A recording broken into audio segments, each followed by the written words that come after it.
So hi, it's Randy, and I'm going to be reacting to this YouTube video. It's called The Truth About Favorite Chef, and it's by Park Road Studios. And the reason why I wanted to do it this way is because I was asked what I think about it, the competition, as an attorney. I'm not answering that question for a variety of reasons, but I'm going to be not even like talking badly about the competition or of anybody, but I'm just going to advise, well, not even advise, but just tell you what I would do if I were running the competition, what I would do differently, what I might do the same. But let's get into the video. In this video, I'm going to share with you what I've learned about the Favorite Chef competition. The information I have is information I gathered by communicating with people who Have to stop it there. The quotations, the quotations were hilarious. Um, the competition, so I kind of like that, but it was just amusing for me. But okay, press play. actually participated in the competition, and so they could tell me firsthand how it actually works. This competition is not what you think it is, and I'm making this video so that you know what it is you're signing up for before you do it, so that you can decide, you can make an informed decision about whether or not this is something that you want to participate in. This Stopping in there too. So I do like that he says how he phrases this. That you can decide whether or not you want to participate in the competition. That's a great way of saying it, as opposed to saying like don't participate or do participate. You don't want to like make those types of things, those types of claims, either way. So that is a perfect way to perfect way to phrase that. competition, air quotes, is not what you think it is. It is a competition. It's a legitimate competition. It's just not the competition you think it is. It's a fundraiser. You're competing to see who can raise the most money that's going. Okay, so stopping it here too. Yes, I would say it is a legitimate competition. And I would agree that it is about raising money, which is a fine thing. I would just do it a little bit differently, and we'll get into that a little bit later. Somebody else, not to your business. It is not a cooking competition. It's called Favorite Chef, which suggests that some cooking skills are involved. But the fact is, you're never going to cook anything. That's just not a requirement to advance in this competition. The most you're going to have to do is submit photos of your food, which doesn't prove anything. I work with professional chefs all day, every day for a living. I have thousands of professional food photos on my computer that if I wanted to compete in the Favorite Chef competition, I'm going to beat most people because I can just submit photos of food that other people have made. I photographed the food, but I didn't prepare it. So in a So I'm going to stop it there too. So that's a point that actually I thought of as I was doing the Favorite Chef contest. And as I'm recording this, I'm still in it.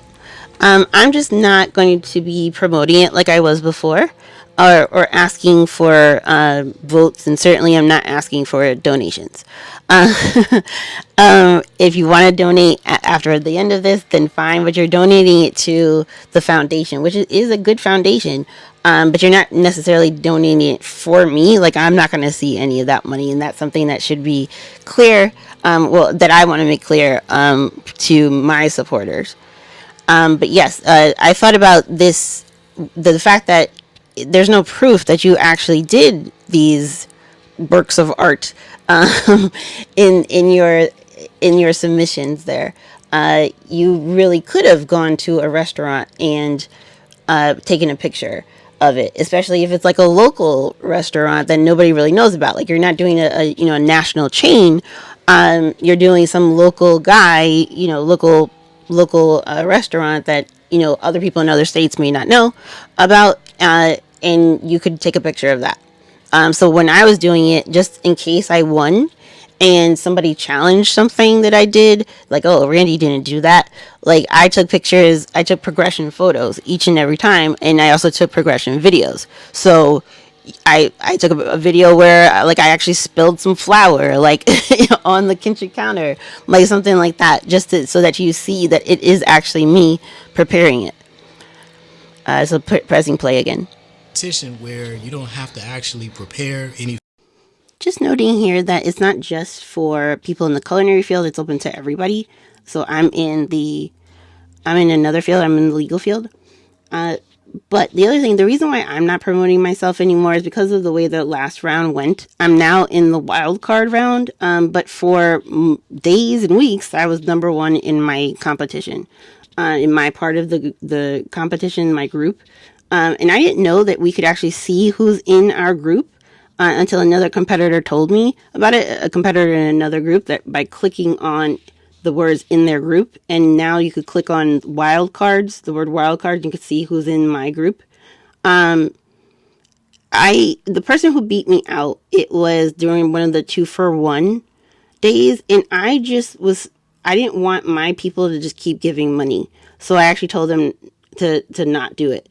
They even asked me, well, how far ahead is this other person than you are? And we don't know that. I would do that differently, where I would put exactly or a range of how far this person is ahead of you. So for me, when I first saw that there was, donation voting, maybe the second time I saw it, because the first time I was like, oh, it's a money grab. But the second time I saw it, I was like, okay, well, maybe it does make sense, because unless this person is my, best friend, or my sibling, or my niece or my nephew, I'm not going to vote every single day. I'm not going to remember to vote every single day. It's not like I don't want to support, but I just might not know, might not remember. So I would probably pay the amount of votes that it would be. So in that round, I would, if it was open for a few days, then I would do it for a few days, maybe a little extra or something like that. If it was open for a month, for example, then I would do, instead of 30 days, $30 worth of votes, I would do like 50 or something like that, just to get them a little bit over. But I thought, the vote every day, that's a lot for people to do. And I thank people for doing it for me. I think that's great. I think that got me as far as where I am now. I just don't think I want to participate anymore, where you constantly have to give more and more and more and more and more. And do it quickly. Like, this wild card round is like a couple of days. So I'm not interested in doing that.